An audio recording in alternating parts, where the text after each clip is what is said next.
There's fast, there's loud, and then there's LT5, the engine that took America's favorite sports car and turned it into a straight-up supercar killer. 755 horsepower, 715 pound-feet of torque. A 6.2-liter supercharged V8 that could melt tires faster than you can say redline. The LT5 isn't just an engine. It's Chevrolet's last stand, the final, fire-breathing monster before the Corvette went mid-engine, and before the world started trading superchargers for silence. So, is the LT5 the ultimate V8? Not just for Chevy, but for the modern performance era? Let's find out. Before we even crack open the hood, we've got to talk about where this beast lived. The C7 ZR1, the last front-engine Corvette ever made. By 2019, everyone thought the Corvette had peaked. The C6 ZR1 already had a 638 horsepower LS9. The Z06 with its LT4 supercharged V8 was terrifying enough. So what could Chevy possibly do next? The answer? Go absolutely unhinged. The engineers decided, if this is the last front-engine Corvette, it's going out with a bang.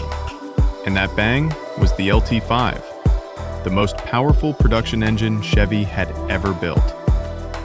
We're talking a supercharged 6.2-liter V8 with 755 horsepower, 715 pound-feet of torque, and a top speed of 212 miles per hour.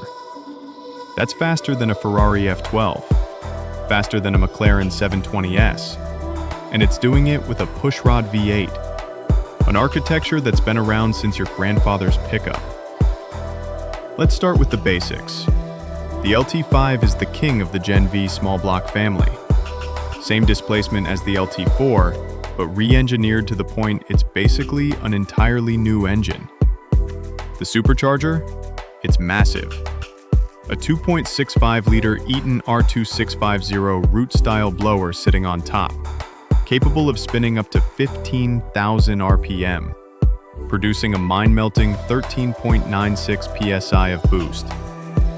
That's 52% more air than the LT4's supercharger could push. And yet, it sits 2.9 inches lower to help the C7's aerodynamics and center of gravity.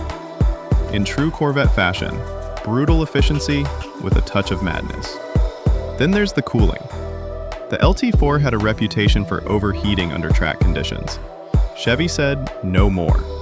The ZR1 got 13 heat exchangers, including 2 intercoolers integrated into the supercharger housing, a massive front radiator, and auxiliary coolers in every corner. You could run this thing at full tilt all day, and it would beg for more. The internals? Built to take abuse. Forged aluminum pistons, titanium intake valves, sodium-filled exhaust valves, and a beefed-up crankshaft ready for 4-digit horsepower, if you're brave enough to tune it. It's like Chevy built the LT5 not just to perform, but to dare you to push it further. Fire it up, and the world shakes. The LT5 doesn't just idle, it growls. A deep, mechanical thunder that feels alive. At full throttle, it screams past 6,500 RPM with the raw brutality of a race car. There's no fake exhaust tuning, no piped-in sound, just pure mechanical aggression. And the exhaust? Active valves open wide, releasing an atomic roar that could wake the dead. In track mode, it's unfiltered insanity. In stealth mode, it's civilized. Barely. The LT5 doesn't ask for attention. It demands it. Here's where things get even crazier. You could have all this chaos with a manual transmission. A 7-speed Tremec, short-throw shifter, mechanical clutch. No paddles, no delay, just pure connection. In an era where supercars were becoming automatic only, Chevy handed drivers one last analog masterpiece. A car that made you part of the machine. Because driving a ZR1 wasn't about being smooth. It was about surviving the violence. The rear tires fought for grip. The steering wheel wriggled like it wanted out of your hands. And the LT5 roared behind a carbon hood window. reminding you that you were taming one of the last great beasts.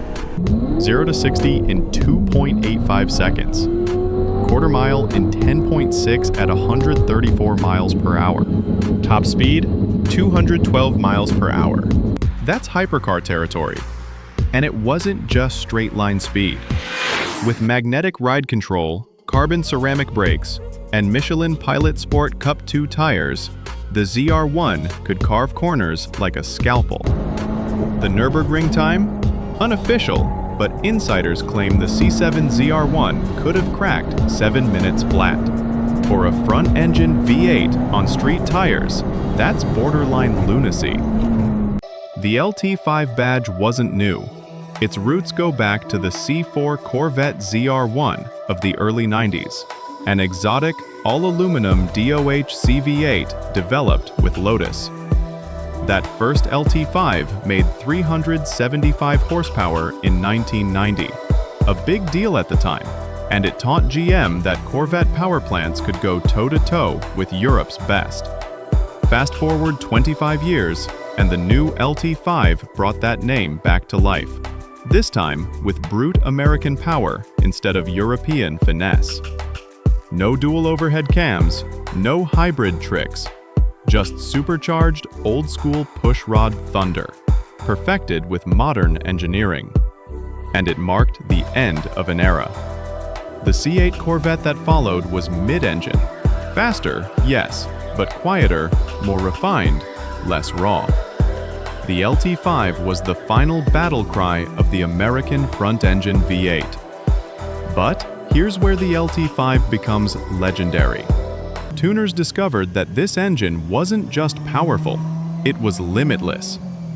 Stock internals could handle over 900 horsepower with just a pulley swap, exhaust, and tune. Add meth injection or E85, and you're knocking on the door of 1,000 horsepower without breaking a sweat. Full build setups? We're talking twin-charge systems, upgraded superchargers, and forged internals pushing 1,200 to 1,400 horsepower reliably. Hennessy, Callaway, and K-Tech all had their hands on the LT5, and each one proved the same point. This engine was overbuilt. Chevy didn't just design it to win. They designed it to dominate forever. But to call it the ultimate V8, we've got to test it against the legends. Let's line them up. Ford's Predator 5.2-liter from the Shelby GT500, 760 horsepower, flat plane crank, 7,500 RPM redline. Dodge's Hellcat Redeye, 797 horsepower, 6.2-liter supercharged V8, pure muscle madness. And the Ferrari F8 Tributo's twin-turbo V8, 710 horsepower, screaming precision from Italy. On paper, they all play in the same arena, but the LT5? It delivers everything. Power, character, reliability, and soul. The Predator might rev higher, but it's heavy and complex. The Hellcat is louder, but it's built for straight lines. The Ferrari's perfect, but fragile and 6 times the price. The LT5 is the blue-collar god. Hand-built in Bowling Green, Kentucky, roaring with the spirit of Detroit steel. We're in an era of hybrids, EVs, and silence. Everything's getting cleaner, smoother, quieter. But enthusiasts know, the LT5 represents something we may never see again. A supercharged, gas-guzzling, fire-breathing V8 that earned its power.